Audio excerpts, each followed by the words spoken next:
Welcome to the Extra Mile podcast for bar exam takers. There are no traffic jams along the extra mile when you're studying for your bar exam. And now your hosts, Jackson Mummy and Megan Saya from Celebration Bar Review.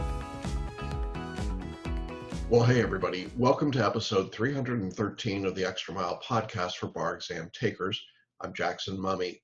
I'll be joined by Megan Saya in just a few minutes to talk about everything that's happened this last week, and there was a lot that happened in the bar review world. But first of all, I want to wish all of you a happy 4th of July holiday. Obviously, with a name like Celebration Bar Review, we take this particular holiday pretty seriously, but I hope everyone is staying healthy and safe. It is a very strange time, to say the least, and certainly in the bar exam, it has been a remarkable week. We said last week that we thought the dam was about to burst in terms of changes and updates that might be coming, and that was exactly right. A great deal happened. We're going to get to all of that news. Now, before we jump to the specific news, I do want to let you know that we record our podcasts on Friday afternoon, and no sooner had we finished recording the podcast than Florida announced that they were changing the date of their bar exam yet again. And now the Florida bar exam will be given on Wednesday, August 19th, 2020. So again, it's Wednesday, August 19th, 2020. There was a conflict with the Florida election primaries on Tuesday, the 18th. So when you hear us talking about the 18th, just do the mental translation to August 19th. It'll be a one-day exam online Wednesday, August 19th. So we'll give you all the details on that and much, much more. Now, because there's so much going on right now, I want to draw your attention to a free special training webinar that we've been offering called Now is the Best Time to Take the Bar Exam, How to Ignore the Crowds and the Fear.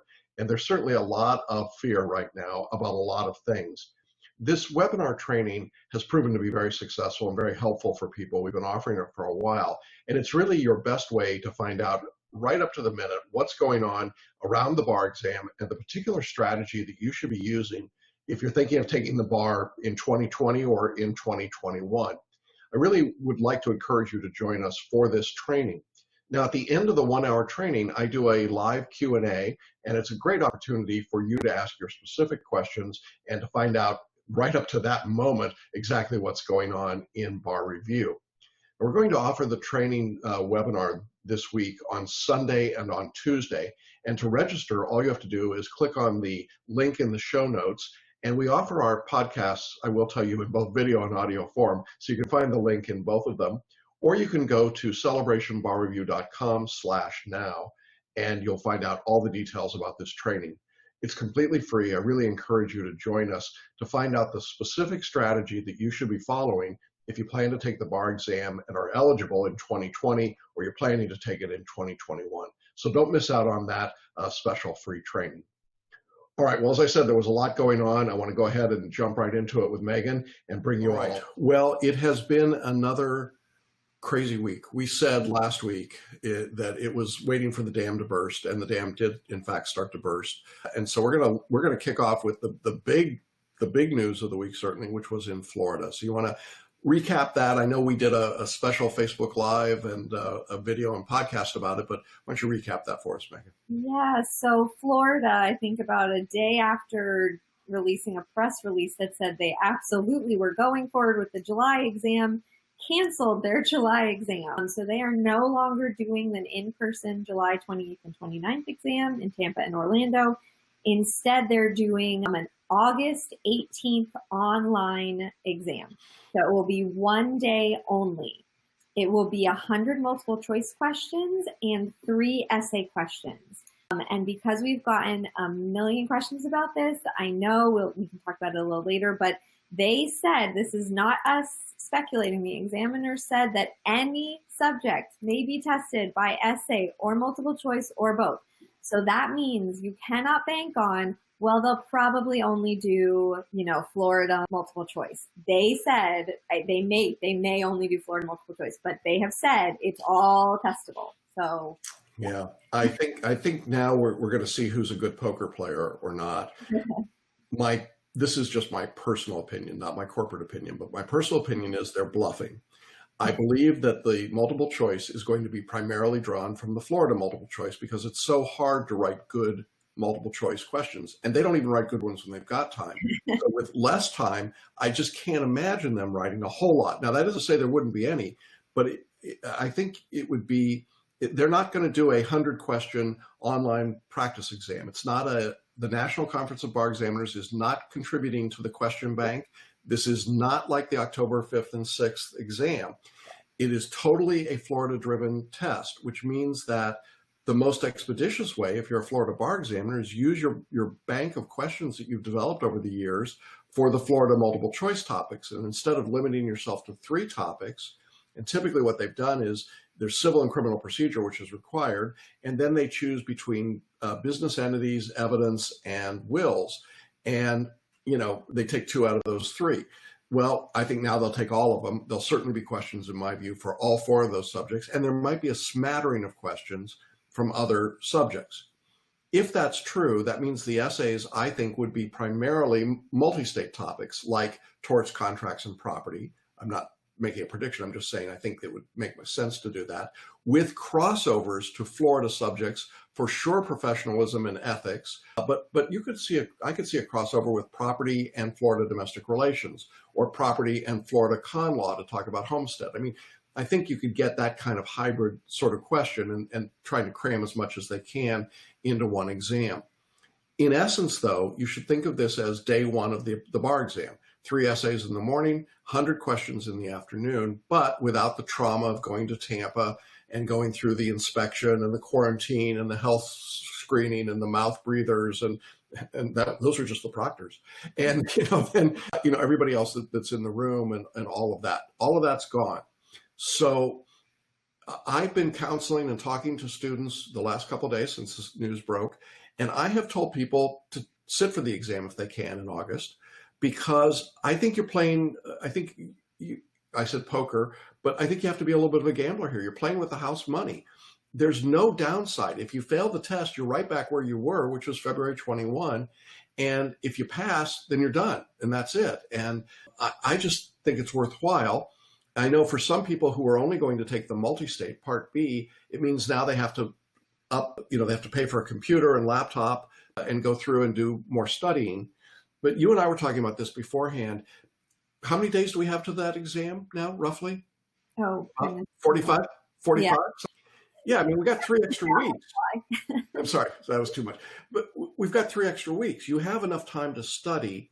And I think if you're studying about 3 to 5 hours a day, if you didn't do any study, if you're just starting today, 3 to 5 hours a day, I think would get you there. And if you've been doing your studying, you just mark off the assignments you've already done and you keep moving, as Megan said, you keep studying and going forward. So I think it's perfectly manageable. Now, I know we did have some questions about who would be eligible for this test, right? Yeah. People were wondering if they had already registered, or if they hadn't already registered, if they would be able to for this. Yeah, so let me address that. In reading the information from the Florida examiners, if you were registered and had a ticket for July 2020, you were automatically eligible for the August 18th exam. That's one group. Second group are those people that had registered for July 2020 and previous to this week had deferred into February 2021. You can now switch back to August 18th if you had that original ticket for July 2020. The group that cannot get in would be anyone who was just registered for February of 2021 and never had a July 2020 registration.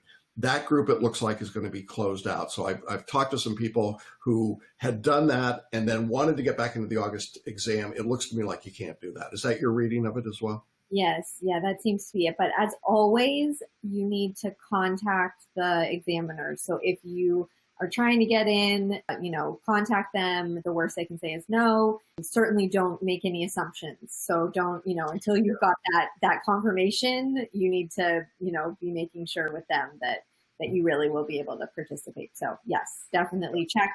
These things change. We've had many states in the last few months who have said one thing and then turned around and decided, actually, you know what, we kind of changed our minds a little bit and we're going to broaden it. So, and I think they're doing that because they're seeing the numbers of people register, and we're going to talk about Oregon and Washington in a minute. I think there are fewer people sitting for the exam than they expected. And so they're like, oh, okay, well, let's make it more enticing. Florida might do the same thing. remember, the day before they went to this August 18th, they were sending out press releases saying, we're going to be in person in July 28th and 29th. So it's not impossible that they would change that rule, but they can't wait very long to do it because obviously those people are at a disadvantage. I would tell you, even if you are registered for Florida, February 2021, start studying now. It can't hurt you. And if the world changes next Monday, then you can jump on it and be ready to go. I will also say to those of you who are just starting out your studies, take a deep breath. You're going to be okay. There's enough time to get through this. You won't have to do full-length multi-state practice exams. That's a huge piece that's taken out on the back end.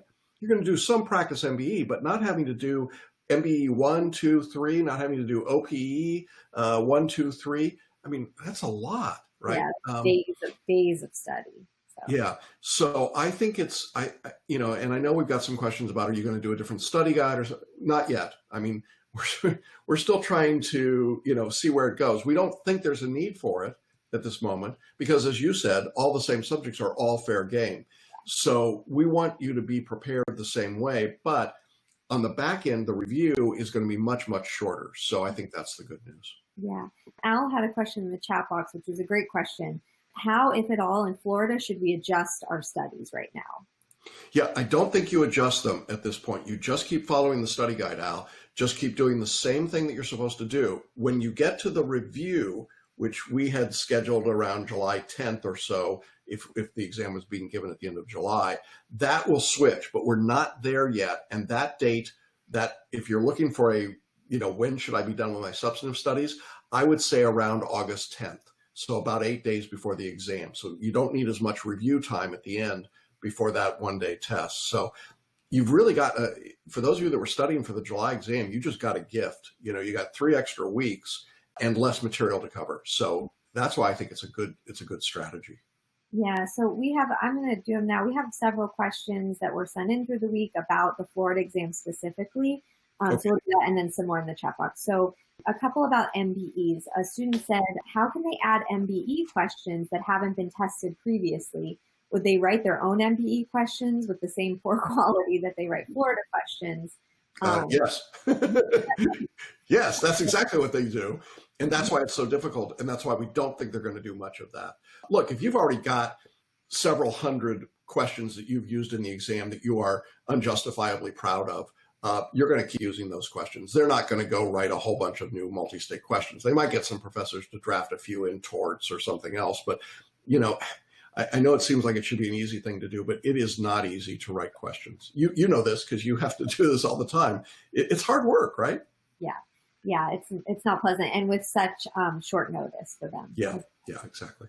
All right, another MBE question from Dom. Can Florida bar examiners lift MBE questions and put them in their August exam? No, they're copyrighted, they're proprietary. The national conference has been, I think, really pretty clear. This is not something that we want to be part of. That's why they're doing the one-day modified, not the MBE. It's sort of like not the MAMA, for those of you that are familiar with my evidence lecture. It's not the MBE on October 6th. And they are not participating in this, which may be a precursor to what we see in California, right?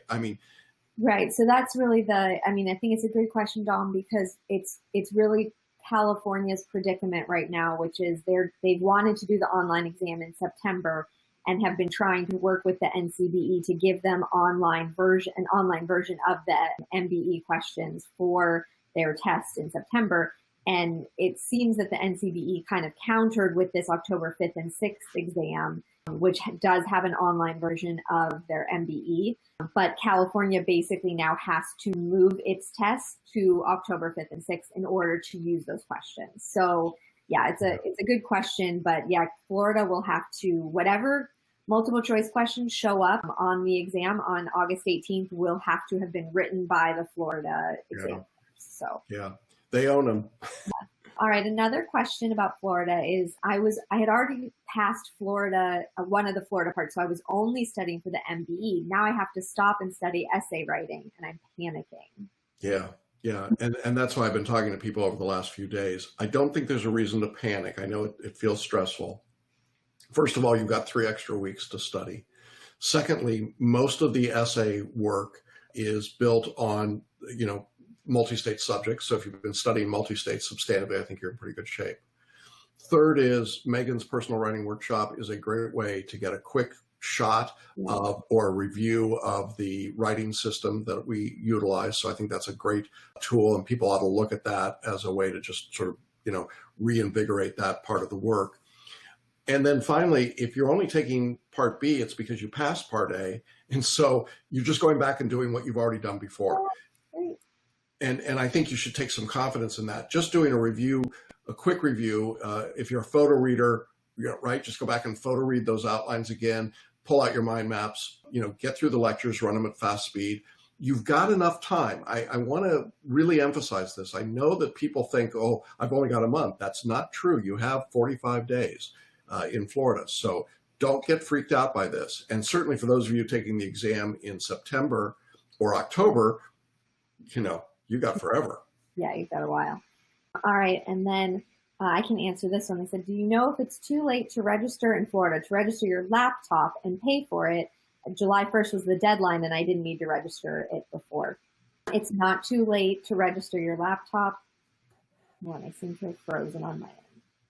Okay. Whoops. What's frozen? Oh, okay. So while Megan's saying that, let me just say, Florida announced that what they do would be to allow people, because of this change, to go ahead and register.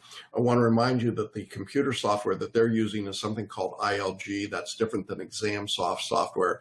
So if you had used ExamSoft previously, you're going to need to get this new software from ILG. But the deadline definitely got moved, and everyone will have to use a computer unless you received accommodations, and then you got to be in touch with the examiners to figure out how they're going to do that. Thanks. Yeah. Okay. All right. Let's see. Now in Florida, all right. Annette just asked in the question box earlier, do you know of any proctoring protocols for Florida?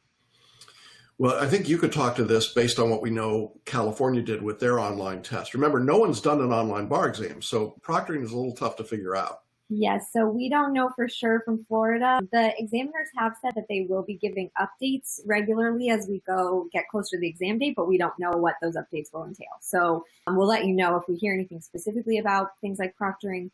As of right now, all we can speak to is the June baby bar in California was done online. It was proctored remotely. That's what we obviously anticipate it being a similar setup where one proctor had a set number of applicants who they were watching their computer screens.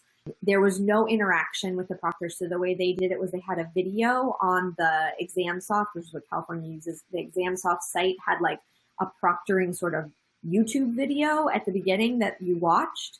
So that kind of gave you like the directions and things like that. But then once the exam's going, that's it. Like, your webcam goes on, they control it. So your webcam goes on when it's during test times, and then it goes off when it's break time, and then it comes back on again. So you don't touch any of that kind of stuff. And then presumably there is a person watching a small group of applicants and making sure that they're not doing anything that looks like cheating. And I would also say, because we've got these other jurisdictions now going to online testing in October, but also some in July, like Indiana, Michigan, every state's going to set up their own rules. And so you've got to just be diligent about checking in on the rules. Massachusetts put out a fairly lengthy set of explanations about how they intended to run the test, but every state will be unique. And so there is no universality in this at all. John just had a question in the chat box. Will there be any changes in terms of scoring or scaling for the Florida online exam? Yeah, there won't be any scaling that I can see. I think it'll be a straight up, how many ever questions you get right out of 100. And then I think on the essays, you can assume that each essay will be worth 33 raw points or 33 1/3 raw points. And you'll only be scaled as compared to the mean, the same way that Florida has always done it. So I don't think there's any difference in the essay scoring. And I think the multiple choice won't be scaled. It'll just be straight up, whatever that number is. You'll still need a 136 out of the possible 200 points. So 100 raw points in the multiple choice, 100 raw points between the three essays combined. And then that was asking about with the proctoring, my concern is leaving the room for bathroom breaks. Again, all we know is how they did it in California, but it seemed to work very well. So hopefully this is what other states emulate who do online exams. They did, you cannot leave the room during a question. But once the question is done, your webcam goes off and you have 15 minutes and you can do whatever you want in that 15 minutes. So in some ways, preferable to being in the big exam room where you could be at the front of the room and you've got to use the bathroom in the middle and you just have to run and do it as quick as you can because the clock's still going. This way the clock is off and you have 15 minutes to get water, have a snack, go to the bathroom, anything that you need to do to prepare yourself for the next question without using up any of your exam time. So that's actually really nice, I think. It is. And I think we'll see some detail on that probably in the next week or so. That's my guess. Yeah. All right, so I'm going to move on to another state now. We'll try and do these a little bit quicker. They're not as big as Florida, obviously. Arizona, they moved online. They took partially, so they took the NCBE up on the October 5th and 6th online exams. That will be for local admission. Again, it's not a UBE exam. It's only for state-specific. The states are working together to try to establish reciprocity, the ones who are taking the October 5th and 6th exam, but it's not guaranteed yet. So if you want to practice in Arizona, you could take it online for October 5th and 6th, and then they'll do a regular UBE exam in person in July. Yeah, so I want to just clarify for everybody, because this is not just Arizona, but any of these states doing the October 5th and 6th, you're going to have to decide whether you want local practice in that jurisdiction. That's what the October 5th and 6th will get you. Or if they offer a UBE administration in September or July, then you sit for that one. So that's the choice you've got to make in each of these jurisdictions. Now, DC is a little different because a lot of people could go to DC because they just need to get licensed somewhere. But even there, the actual license is only good for DC. So don't get misled into thinking you can get a UBE score in October. That will not happen. Even if there's some reciprocity, it's going to be, I think you called it a regional compact. I don't know that, and at this point, no two states, nobody has said that they're giving reciprocity. That could happen, just hasn't happened yet. Yeah.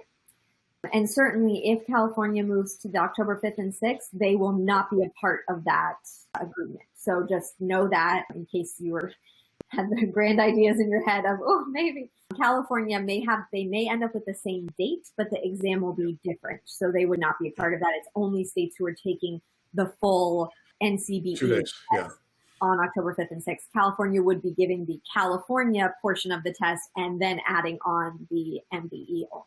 So yeah, okay. Not the MBE, the 100 question, not the right, yes, the modified MBE. It's not an MBE. Yes. Okay. All right. Idaho, which is a UBE state, announced they're doing the regular July exam. That's the first they've said either way, which seems insane at this point that there's still states who haven't clarified, but they clarified they are doing the in-person July exam. Massachusetts, however, officially finally opted to do it online. They're doing the October 5th and 6th online exam. So again, that is not going to be a UBE test, although Massachusetts is normally a UBE jurisdiction. That is will only get you licensed in Massachusetts. So if that's you want to be licensed in Mass, awesome.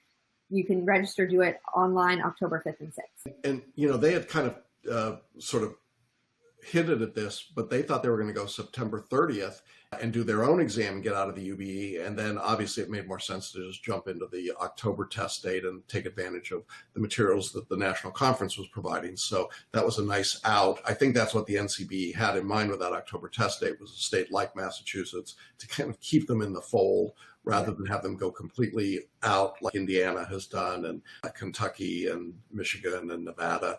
All of those states have just completely left for this administration, the national conference. So not happy days in Madison, Wisconsin right now, but there you go. All right. South Carolina also confirmed they're doing a July exam. Tennessee has canceled. Really? They're doing an in-person exam in South Carolina? Okay. That makes so much sense. Okay. Yeah, bring your mask. Okay. And Tennessee has canceled their in-person July exam, but they are still on record for the September 30th, October 1st in-person exam in Tennessee. So talk to them. I'm sure they've been in touch with you. If you were registered for the July exam in Tennessee, that is not happening anymore. Yeah, I think they just shunted everybody into that test. And I was talking to a student today who said, "Hey, I got that date. I don't know how that happened." Well, that's how it happened. They canceled the July date. So you just got a huge bonus, right? A couple of extra months to study. And I think that's a good indicator of a state that suddenly realized they didn't have as much demand as they thought they were going to have, which is what we've been saying all along. There wasn't going to be as much demand as expected. And so they could get rid of that July date for health reasons and still be able to do this. Now, just to be clear, I'm not entirely convinced that they won't make one more switch and go from the September 30th in person to the October 5th online. Yeah. So be aware that that's still a possibility for all of these states, but I think it's an indication that it could happen. Yes. And then we've got finally, it's so funny. Last week we were like, there are no changes, so we expect next week to be crazy. And it was.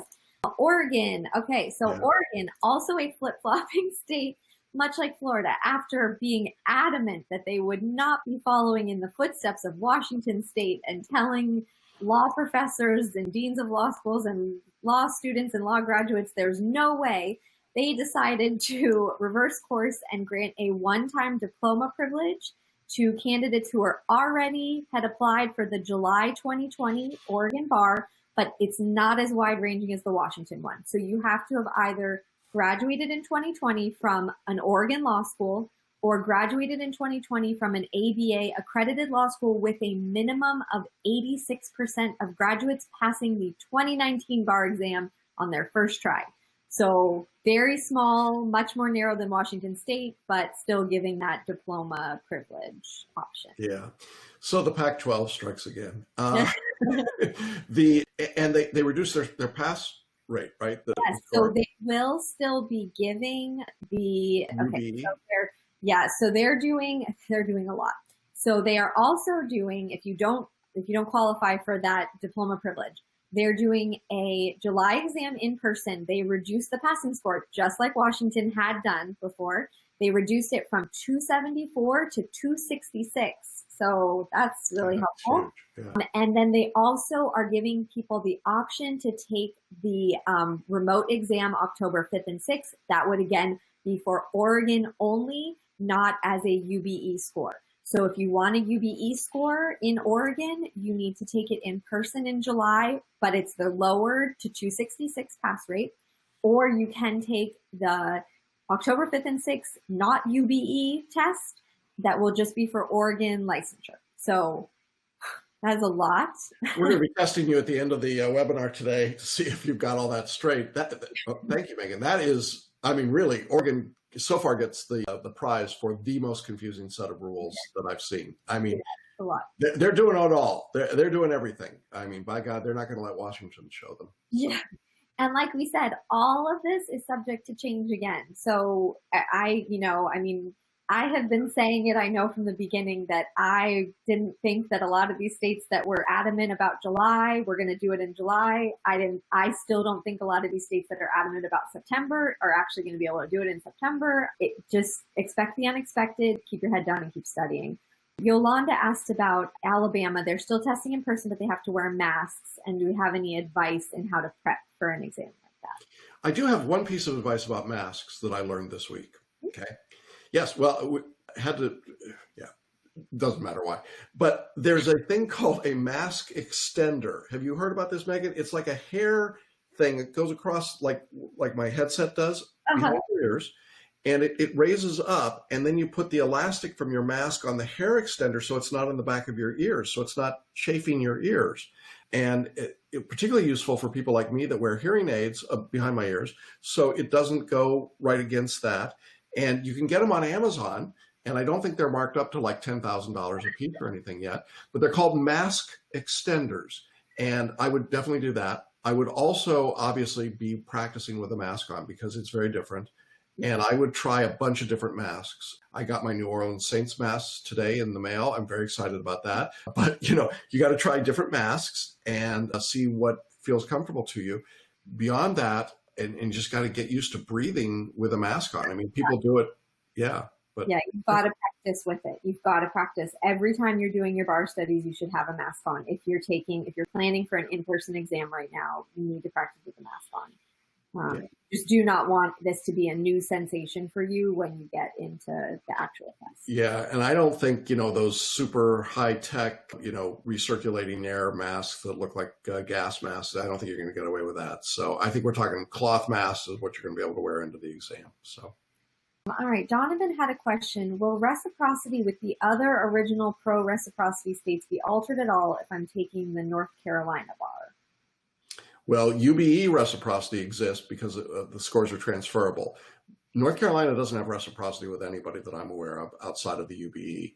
If they had reciprocity with another state, most likely that would survive this exam, but very few states offer reciprocity anywhere, and I don't know North Carolina rules closely enough to be able to tell you, but in general, I would assume that the only reciprocity that exists is that you get a UBE score that's high enough to be used in another jurisdiction, and that's what you ought to be looking for. But remember, even these states that are giving the exam in October that are UBE would still admit you if your UBE score from somewhere else was high enough for them.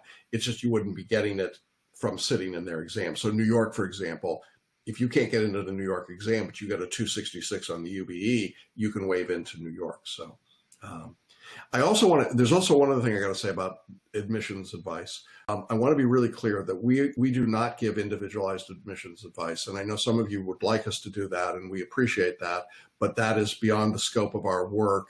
And we are specifically prohibited under the terms of our bar exam license from giving specific admissions advice. So if you say, tell me what exam I should take, we can't do that. And we're not being rude. We just can't do it. Yeah, we just give you all the information that we have and hope that, that's helpful for you in making your choice. Yeah. Okay, we also have the interesting thing happening in California. So our poor California students are still waiting to find out if they're really taking the exam September 9th and 10th, or if they're taking it online October 5th and 6th. And we do know that after the June baby bar, a survey went out to ask, specifically so they could try to gauge how that went and if they should give the October 5th and 6th online exam. Now we know everyone who's registered for the next exam got an email about a Zoom meeting for registrants only. It's going to be on this coming Tuesday, July 7th, and they're going to allow everyone 1 minute to speak who would like to speak. So we do encourage, if you're registered for the next California exam, you should attend the meeting. You should speak. You only get, 1 minute, but, you should say, I want an online exam or I don't want an online exam.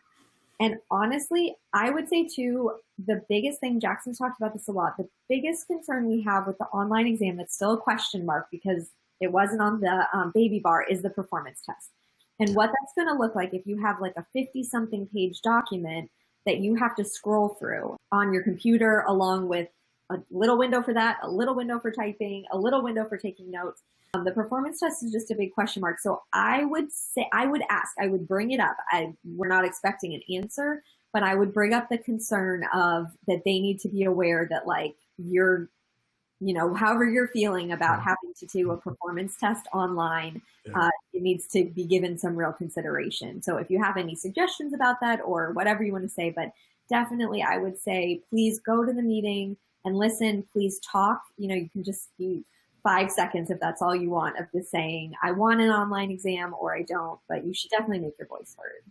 Yeah, and I want to say that on the October 5th and 6th exams, the National Conference says they're going to give a performance test, but they have not identified how they're going to do it or what length it's going to be or what the format's going to be. So we're going to keep a close eye out for that. As soon as we know that, we'll offer some guidance to our students about how to prepare. For now, you just keep doing what you're doing. But I would start looking at performance tests online if you're in one of those jurisdictions and start trying to look at writing it online and working with it online rather than having hard copy in front of you. Yes, you 100% need to be taking your notes on your computer. So in your practice, so if you are in a jurisdiction that is doing an online performance test, or honestly, if you're in California, which I just think is going to be online, that's what you said from day one they really want to do with it. You need to be practicing your performance test by have the performance test up on your screen, take notes in a blank Word document, and then type it up in a separate Word document. I just want you to get used to what that feels like now. You just don't know what it's going to look like. But yes, so Goodness, that is a lot. Thanks for hanging in there with us, guys. I know that's like a ton of information, but whew, that is the week that we have been having in the world of bar review. So yeah, that was the week that was. We'll see what the week will be coming up. I imagine we get past the 4th of July holiday, and well, we've got July exam states that still have things to tell us. I don't think it's impossible that we'll see more states bailing out of the July exam, particularly as the COVID numbers go up in some places, and then still lots of more decisions. We haven't talked about New York. There was nothing new in New York this week. We're still in a holding pattern. They've gone through 4 tiers of applications, and we're waiting to see if they're going to allow anyone else to sit for the exam. But they're still planning for September 9th and 10th in person around the state of New York. So that's what we know there.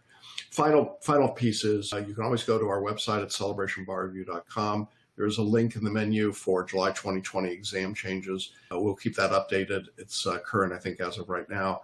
And it also contains links to states' orders and press releases, so you can get all that data there. And then our last question from the chat box is the widespread use of remote exam administration carry over post-pandemic? It might.